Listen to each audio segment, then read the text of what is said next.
lagi dalam ruang belajar Matematika kelas 5 semester 2. Kali ini kita akan belajar tentang menafsirkan sajian data. Jika di video sebelumnya kita sudah belajar banyak tentang cara-cara menyajikan data ya, baik dalam bentuk tabel, diagram ya, ada diagram gambar, batang, garis, dan diagram lingkaran.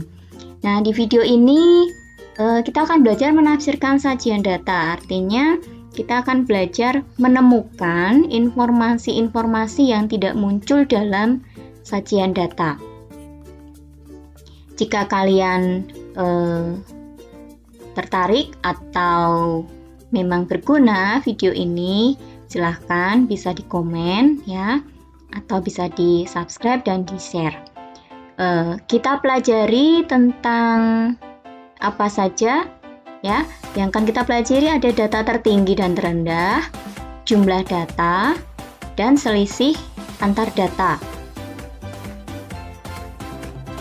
Yang dimaksudkan dengan menafsirkan sajian data itu apa? Menafsirkan sajian data adalah mencari informasi lain yang tidak tertulis pada data, seperti yang sudah saya sampaikan tadi ya.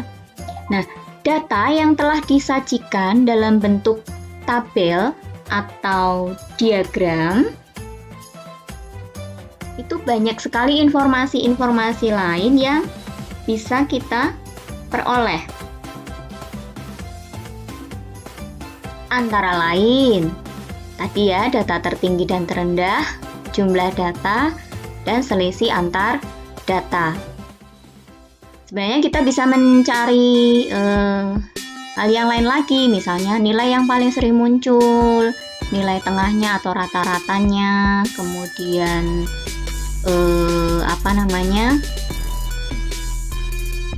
dan masih banyak lagi ya informasi yang bisa kita peroleh. Nah, itu nanti akan coba saya buatkan penjelasannya di video yang lain ya, tentang nilai yang paling banyak muncul, kemudian ada nilai tengah juga, atau biasa sering kita sebut ada modus, ada median ya. Nah, tapi itu nanti saja. Baik, kita akan coba menafsirkan sajian data pada contoh berikut ya. Disajikan sebuah data hasil penjualan buah selama 1 minggu, mulai dari hari Senin sampai hari Minggu ya, karena 1 minggu ini 7 hari penjualan buah. Satuannya dalam kilogram. Hari Senin hasil penjualannya 20, Selasa 25, Rabu 30, Kamis 40, Jumat 25, Sabtu 45, dan Minggu 60. Nah, kita coba menafsirkan data itu ya. Yang pertama, hasil penjualan terbanyak. Nah, berarti ini data tertinggi. Hasil penjualan terbanyak terjadi pada hari Minggu, yaitu sebanyak 60 kg. Kemudian, hasil penjualan paling sedikit terjadi pada hari Senin, yaitu sebanyak 20 kg. Nah, dari dua pernyataan ini berarti kita sudah mencari data tertinggi dan data terendah. Ya. Nah, apalagi yang bisa kita ketahui? Jumlah data. Jumlah hasil penjualan selama 1 minggu.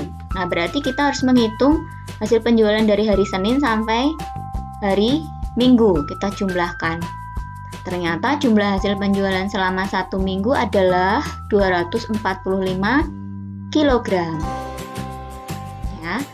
Nah, kemudian kita bisa juga mencari selisih. Selisih hasil penjualan pada hari Kamis dan Senin. Contohnya itu ya. Hari Kamis dan Senin. Kamis ini 40 kg, hari Senin 20 kg. Selisihnya berapa? Selisihnya 20 kg. Ya. Itu cara menafsirkan sajian data ya. Dan informasi-informasi nomor 1 sampai 4 ini tidak muncul di dalam data. Ya, maka itulah gunanya kita menafsirkan sajian data.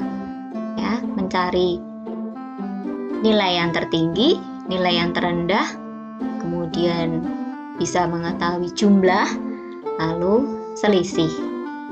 Ya. Nah, sekarang kita coba ya. Kalian coba. Nah, ini kita lihat. Ada diagram gambar. Diagram gambar jumlah kelahiran bayi selama 4 tahun. Dari tahun 2014 sampai 2017. Jangan lupa lihat di keterangannya. Satu bulatan ini mewakili 100 orang bayi. Nah, kalau kita cermati dulu, di tahun 2014 ada berapa coba kelahirannya? 1, 2, 3, 4, 5. Berarti ada 500 ya, 500 bayi. Tahun 2015 ada 4. Berarti ada 400 bayi yang lahir. Tahun 2016 ada 2 ini. Artinya ada 200 bayi yang lahir.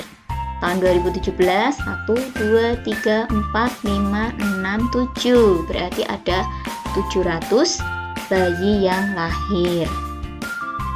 Nah, kita akan menafsirkan, kita coba menafsirkan sajian data ini ya. Nah, ada 4 pertanyaan di sini. Nomor 1, kapan terjadi jumlah kelahiran tertinggi? Apakah itu muncul di dalam diagramnya? Ya, tidak ada informasi yang menyatakan itu, tetapi kita bisa menafsirkannya. Kapan terjadi jumlah kelahiran tertinggi? Kita lihat. Oh, ternyata ada di tahun 2017. Ya kan?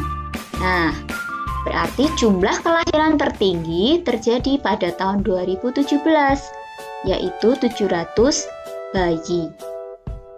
Pertanyaan kedua, kapan terjadi jumlah kelahiran terendah? Ya, nah dari diagram ini bisa kita ketahui nih ya, di tahun 2016 kan yang paling rendah. Berarti jumlah kelahiran terendah terjadi pada tahun 2016, yaitu 200 bayi. Lalu pertanyaan yang ketiga, berapa selisih bayi lahir pada tahun 2017 dan tahun 2016? Nah, kita akan cari selisihnya, cari tahu selisihnya. Berapa coba?